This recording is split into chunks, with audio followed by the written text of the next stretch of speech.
And then Bitcoin this morning,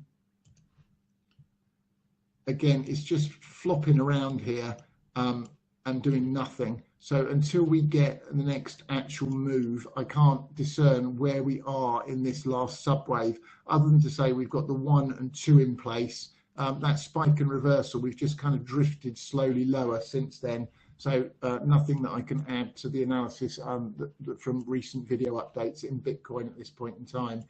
Okay, half stakes, absolute maximum on day trades today or lower. The ranges are huge. You do not need to risk a lot of money in terms of day trading futures to make a lot of money with ranges like this, and don't give anything any room beyond the stops suggested, because it can just move 10 points in no time in this kind of volatility.